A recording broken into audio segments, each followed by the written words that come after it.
तो finally Marvel की तरफ से कुछ जबरदस्त माल देखने मिला है। ऐसी फीलिंग फर्स्ट सीजन को देखकर आई थी, वही एस्थेटिक वाइज, वही मिस्टीरियस से भरी हुई टीवी की कहानी, मतलब कि वो एक्सप्लोर करने में बहुत मजा आता है। जैसे भाई लोकी उस सीरीज में नए नए चीजों को खोज रहा है, नई चीजें एक्सप्लोर कर रहा है, उसी वक्त हम भी उस चीज का मजा ले रहे होते हैं। खैर तो भाई लोकी सीजन 2 का पहला एपिसोड आ चुका है। खैर भाई इसके लिए सुबह सुबह उठना पड़ा और इस एपिसोड को देखने के बाद मैं कह सकता हूँ कि सुबह सुबह जगना वर्थ इट तो निकला। खैर अपन इस पूरे एपिसोड की बात कर लेते हैं, जिसमें हिडन डिटेल, थ्योरी वगैरह सब डिस्कस करेंगे, वो भी स्पॉइलर अलर्ट के साथ। तो सीजन 1 के लास्ट में सिल्वी लोकी को टाइम गेट से बाहर टीवी में फेंक देती है और ही रिमेन्स को मार देती है। अरे एल्विश भाई के आगे कोई बोल सकता है क्या? एल्विश भाई! जिसकी वजह से मल्टीपल ब्रांचेस बन जाती हैं, जिसकी वजह से पूरा टीवी में हलचल मच जाती है, तबाही मच जाती है, क्योंकि भाई मल्टीवर्स के रास्ते खुल चुके थे। यहाँ पर लोकी आता है जो मोबियस और हंटर V15 को सब कुछ बता देता है, लेकिन भाई मोबियस कहता है कि तू है कौन? वो सब तो ठीक है, लेकिन तू है कौन? यहाँ ये सुनकर लोकी भी थोड़ा शॉक हो जाता है। उसके बाद लोकी देखता है कि यहाँ पर हीरो रिमेन्स की स्टैचू बनी है, ना कि टाइम कीपर्स की। यहाँ पर वो समझ जाता है कुछ तो गड़बड़ हो चुकी है। और भाई इस बात को 2 साल हो चुके हैं और अपने इन 2 सालों में बहुत सारी बातें बना दी इसको लेकर, बहुत सारी थ्योरी पेल दी है, जिसमें भाई कुछ सच है कुछ झूठ, जिसका पर्दाफाश इन लोगों ने ही कर दिया है। मतलब फाइनली सच अब हमारे सामने है। खैर एपिसोड 1 की स्टार्टिंग मार्वल के लोगों से होती है, जहाँ क्लियरली तुम ही रिमेन्स को देख सकते हो। और भाई मिस मिनट को मिस मत करना, वो भी दिख रही है यहाँ पर। उसके बाद एपिसोड वहीं से शुरू होता है जहाँ पर सीजन 1 एंड हुआ था, कैंग की स्टैचू से, ही रिमेन्स की स्टैचू से, यानी कि कैंग का वेरिएंट। उसके बाद भाई मोबियस लोकी को एक वेरिएंट समझ लेता है, जिसके बाद टीवी के सारे एजेंट उसके पीछे पड़ जाते हैं। यहाँ लोकी को समझ नहीं आ रहा था कि कोई मुझे पहचान क्यों नहीं रहा है। इसके बाद वो बिना कुछ सोचे समझे ऊपर से कूद जाता है, जो कि भाई सेंस भी बनाता है, क्योंकि यह मोबियस उसको प्रून करने में लगा हुआ है। और अगर एक बार लोकी प्रून हो गया तो वो वर्ल्ड पहुंच जाएगा, और अगर वो वर्ल्ड पहुंच गया तो वहां से वो कभी लौट नहीं पाएगा। उसके बाद वो उड़ती हुई गाड़ी में गिर जाता है और यहाँ पर तुम वेरिएंट अफेयर रिलेशन लिखा हुआ देख सकते हो। अब पता नहीं इसमें क्या ही होता है, वेरिएंट को लेकर कुछ बातचीत तो होती होंगी। और उसके बाद कैसी दिखता है जो कि हेडफोन्स पहनकर सफाई कर रहा है। और भाई मैं गारंटी ले सकता हूँ ये हेडफोन इसके नहीं है, भाई कोई वेरिएंट आया होगा जिसके हेडफोन्स इसने ले लिए हैं, क्योंकि ऐसी चीज हमने टीवी में कभी देखी नहीं है। हालांकि इससे बहुत बड़ी चीज है जो मुझे शॉक कर रही है कि ये सफाई कर रहा है, क्योंकि तुम्हें याद होगा सीजन 1 में कैसी का काम डेस्क जॉब था, वेरिएंट द्वारा लाई गई चीजों को इकट्ठा करता था और उनकी लिस्ट बनाता था, जिसकी पॉकेट में हमेशा 2 पेन रखे रहते थे। लेकिन इस वाले कैसी की जेब में कुछ नहीं रखा है, जो इंडिकेट करता है कि यह बंदा सिर्फ साफ सफाई करने आता है। या उसके बाद लोकी की गाड़ी यहाँ पर क्रैश हो जाती है और यहाँ तुम टीवी में टाइमलाइन देख सकते हो, जो कि भाई बहुत ही अलग तरीके से शो करी जा रही है। ऐसा लगता है कि ये कोई पुरानी टेक्नोलॉजी है। उसके बाद यहाँ पर कैसी भी लोकी को नहीं पहचानता है, और जस्ट इसके बाद ही टीवी नीचे गिर जाती है, जिसके भाई इम्पैक्ट से नीचे फ्लोर में दरार आ जाती है। और जस्ट उसके बाद ही लोकी फर्स्ट टाइम स्लिप कर जाता है। जहाँ वो एग्जैक्ट प्लेस में तो आता है, लेकिन चीजें यहाँ पर कुछ अलग होती हैं, जहाँ का कैसी इसको पहचान लेता है। और ये देखकर लोकी को थोड़ी राहत तो मिलती है। उन बड़ी बड़ी खिड़कियों को बंद कर दिया गया है। ये चीज इंडिकेट करती है कि लोकी जहाँ से आ रहा है वो पास्ट से आ रहा है, और अब ये अपनी प्रेजेंट टाइम में आ चुका है। यहाँ पर प्रेजेंट पास्ट का रट्टा चल रहा है। हालांकि भाई लोकी को प्रेजेंट टाइम में भी वो दरार फिर से दिख जाती है। और भाई लोकी के पूछने पे कैसी कहता है कि ये दरार तो बहुत पहले से है, और जैसा हमने सीजन 1 में भी देखा है कि यहाँ ऐसी कोई दरार थी ही नहीं। तो इसका मतलब समझे तुम? तो भाई लोकी टीवी की टाइमलाइन चेंज कर रहा है, वो उसकी हिस्ट्री को ही रीराइट कर रहा है। अब इसका इफेक्ट बाहर के यूनिवर्स मल्टीवर्स पे तो नहीं पड़ेगा, बाहर की दुनिया पे कोई भी इम्पैक्ट नहीं पड़ने वाला। और भाई ये सीधे तमाचा देती है एवेंजर्स एंड गेम के टाइम ट्रेवल के लॉजिक के ऊपर, क्योंकि जैसा वहाँ पर बताया गया था कि अगर अपन पास्ट में कुछ चीजें चेंज करते हैं तो उससे फ्यूचर बिल्कुल नहीं बदलेगा, एक न्यू टाइमलाइन क्रिएट होगी। लेकिन टीवी में ऐसा नहीं हो रहा है, यहाँ टाइमलाइन लीनियर है। अगर तुम पीछे जाके कुछ चेंज करोगे तो आगे वाली टाइमलाइन इरेज हो जाएगी और एक न्यू टाइमलाइन लीनियर में उसी के साथ चल बैठेगी। मतलब कि अगर लोकी अगर पास्ट को चेंज करेगा तो उसका इम्पैक्ट उसके प्रेजेंट और फ्यूचर पे भी पड़ेगा। और एक बात और देखने वाली है कि लोकी टाइम स्लिप सिर्फ टीवी के अंदर ही कर रहा है, वो टीवी के पास्ट प्रेजेंट फ्यूचर में ही घूम रहा है, क्योंकि भाई टीवी में समय और अंतराल मायने नहीं रखते हैं, क्योंकि वो समय से बहुत परे है, जैसे भाई क्वांटम रेल्म। फिर यहाँ से लोकी फिर से टाइम स्लिप करके टीवी के पास में जाता है। यहाँ पर प्रेजेंट टीवी में मोबियस और हंटर V15 मॉनिटर को देख रहे हैं। यहाँ पे टाइमलाइन की ब्रांचेस ही ब्रांचेस निकल रही हैं, मतलब टोटल क्योस हो चुका है। यहाँ लोकी टाइम स्लिप करता ही रहता है। और यहाँ पर उसके बाद मोबियस और हंटर V15 को वॉर रूम में बुलाया जाता है, जहाँ पर मीटिंग होने वाली है। यहाँ पर हमको 2 न्यू कैरेक्टर से इंट्रोड्यूस कराया जाता है, जो की है जज गैम्बल और जनरल डॉक्स। यहाँ ये सब वही बात कर रहे होते हैं कि बड़ी बड़ी ब्रांचेस बन रही हैं, उनको मिटाया क्यों नहीं जा रहा है। तो भाई यहाँ पर कुल मिलाकर फैसला यही होता है कि ब्रांचेस को नहीं मिटाया जाएगा और सिल्वी को पकड़ना है।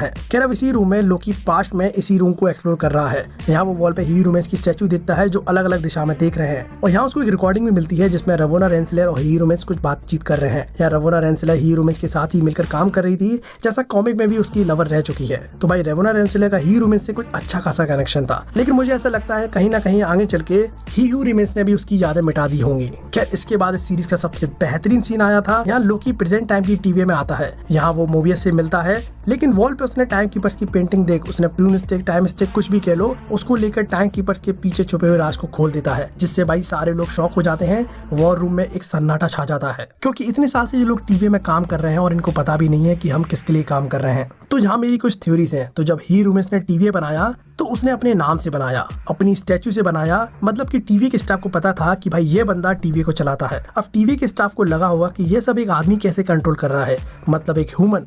और हो सकता है कि टीवी के स्टाफ में कुछ माहौल गर्म हो गया होगा, लोगों ने आवाज उठाना शुरू कर दिया होगा, जिसकी वजह से भाई इंटरनल कन्फ्लिक्ट होने लग गए होंगे। खैर इन सबको देखकर ही रूमेस ने सबकी यादें मिटा दी होंगी और उनसे अपनी जगह टाइम कीपर की कहानी बनाकर उनके नाम पे टीवी चलाया।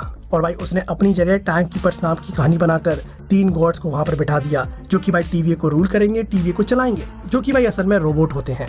और जैसा तुम्हें पता है कि भाई ही रूमेस 31वीं सदी से आता है, तो किस लेवल की टेक्नोलॉजी है उस पे, ये बात तो तुम भी जानते हो कि अगर कोई इंसान रूल करेगा तो भाई दूसरा इंसान उस इंसान को मारकर उसकी जगह जरूर लेना चाहेगा। जब इंसान कुछ कहेगा तो कुछ लोग उसके अपोज में भी आ जाएंगे। लेकिन क्या हो जब ये बात गॉड्स बोलेंगे, क्योंकि जब गॉड कुछ बोलते हैं तो उनसे सवाल नहीं पूछा जाता, सिर्फ आज्ञा मानी जाती है, पालन करना होता है। तो हो सकता है कि ही रूमेस ने अपने आप को शो ना करके टाइम कीपर्स को बिठा दिया, ताकि लोगों में फेथ बना रहे और लोग गॉड की तरह उसको पूछते रहे। क्योंकि अगर तुम प्रेजेंट टीवी को देखोगे तो वो अभी भी टाइम कीपर्स को गॉड की तरह ही मानते हैं, उनके पता है वो रास्ते पे ही चलते हैं, अनटिल अनलेस सिल्वी ने उनकी मुंडी उड़ा दी। खैर इसी वजह से टीवी के पास्ट और प्रेजेंट में बहुत अंतर है। खैर इसके बाद लोकी कहता है काश मेरे पे टाइम होता, मैं सब रोक सकता था, मैं वहीं था। मैंने लोकी को इतनी मैच्योरिटी लेवल पे कभी बात करते नहीं देखा भाई, इतनी चीजें मैंने एक्सपेक्ट कभी लोकी से करी नहीं थी। भाई कैरेक्टर डेवलपमेंट इस बंदे का 7वें आसमान में पहुंच चुका है। खैर उसके बाद लोकी फिर से टाइम स्लिप करता है, जिसको ठीक करने के लिए वो ओरोबोरस के पास जाना पड़ेगा, जो कि भाई टीवी में एकदम तलगर में रहता है, एकदम नीचे, बोले तो रिवर्स एंड एडवांस डिपार्टमेंट में।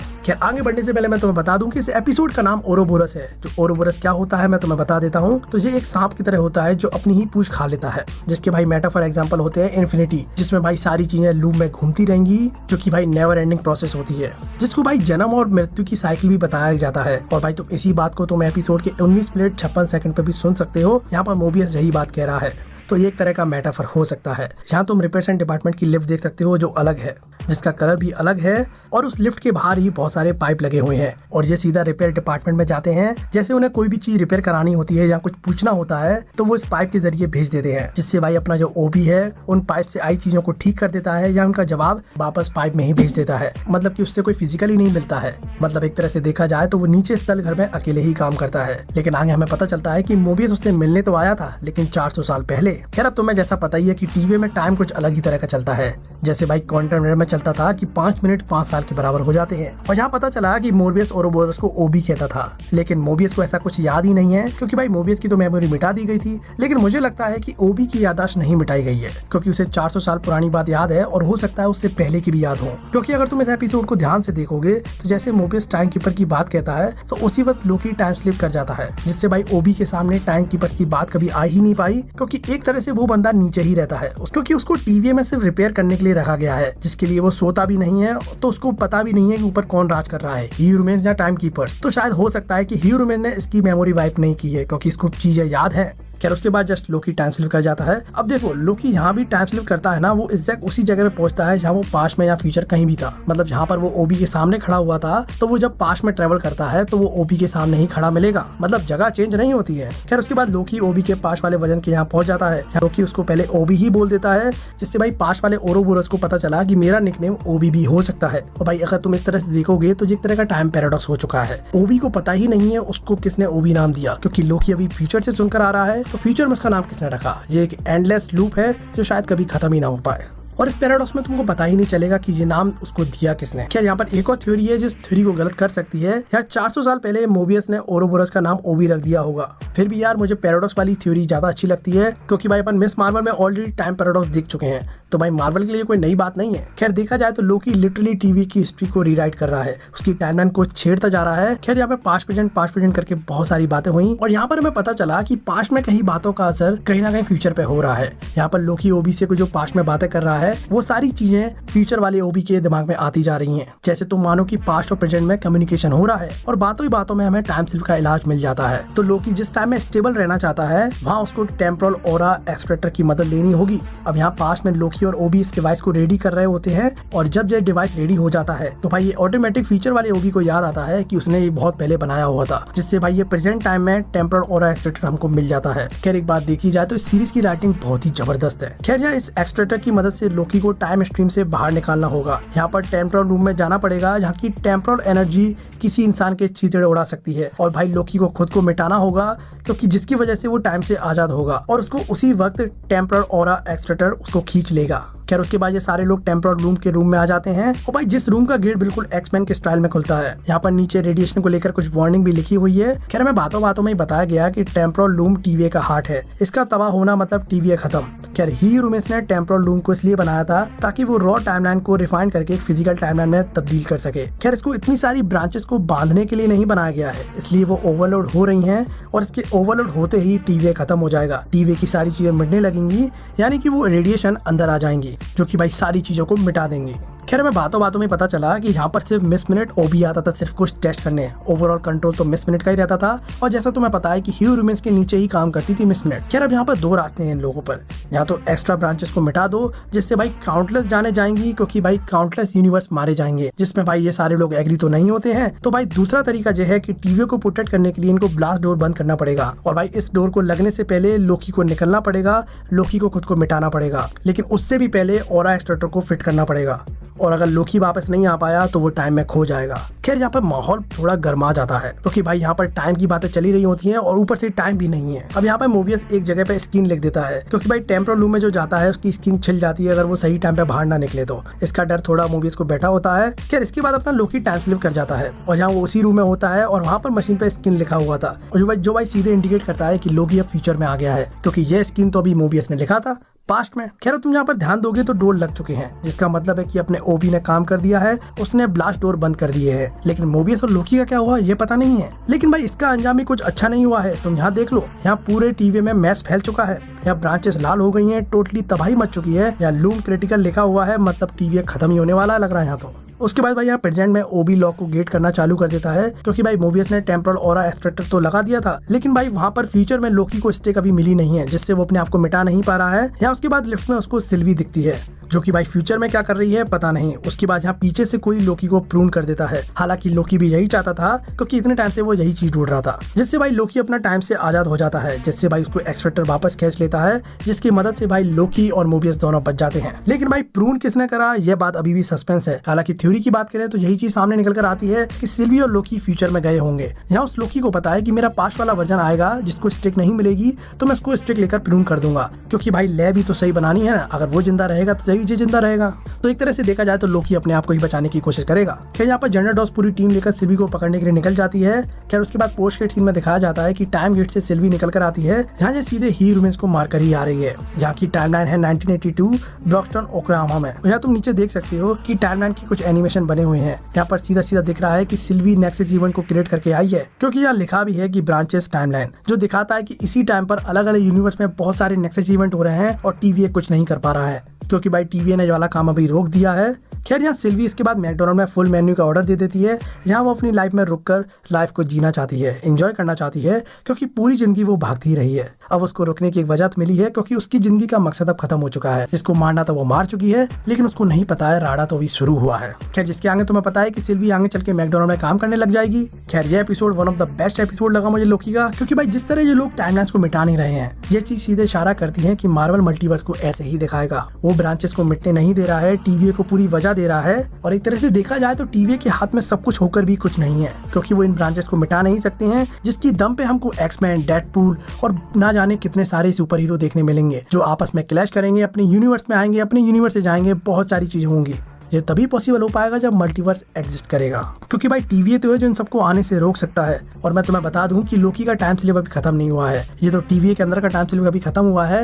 यहाँ तुमने और भी ट्रेलर में सीन देखे हैं जहाँ पर वो और भी जगह टाइम स्लिप करेगा, तो मुझे लगता नहीं है ये चीज पूरी तरह खत्म हुई है। यार ऐसा क्यों हुआ है? खैर एक स्टूपिड थ्योरी है, अगर अच्छी लगे तो बता देना। तो यहाँ पर जब मोबियस उस डिवाइस को ला रहा होता है तो वहाँ पर वो कहता है कि इस डिवाइस में कुछ टूट गया है, और भाई जिस पे ओबी ध्यान नहीं देता है, तो हो सकता है उस मेल फंक्शन के कारण, तो हो सकता है अभी लोकी पूरी तरह ठीक ना हुआ हो। खैर इस सीरीज में हमको बहुत ही अमेजिंग शॉट देखने मिले हैं। VFX CGI का काम एकदम टॉप नॉच लग रहा है। हालांकि मैं जानता हूँ कुछ लोगों को बोर करेगा क्योंकि टाइम के कॉन्सेप्ट को कुछ लोग समझ नहीं पाएंगे। हालांकि मुझे तो बहुत मजा आया। खैर यहाँ मुझे यह चीज बहुत पसंद आई कि लोकी के सीजन 1 के एपिसोड 6 में स्टेक बहुत बड़े हो चुके थे और भाई सीजन 2 के पहले एपिसोड में स्टेक इतने बड़े हो चुके हैं पूछो मत। बात यहाँ अलग अलग यूनिवर्स की नहीं हो रही है, बात TVA की हो रही है। TVA मल्टीवर्स को क्या संभालेगा जब TVA की जान खुद अटकी हुई है। यहाँ पर TVA खुद तबाह होने बैठा है और भाई इसमें TVA बचेगा कि नहीं बचेगा नहीं पता, लेकिन मुझे ऐसा लगता है कि मल्टीवर्स को कंटिन्यू करने के लिए TVA का तबाह होना कंपलसरी है। खैर हालांकि अपन टॉम हिडलस्टन की एक्टिंग की बात करें तो मानना पड़ेगा भाई बंदे में दम है। ऊपर से भाई लोकी का कैरेक्टर डेवलपमेंट कहां से कहां तक आ चुका है,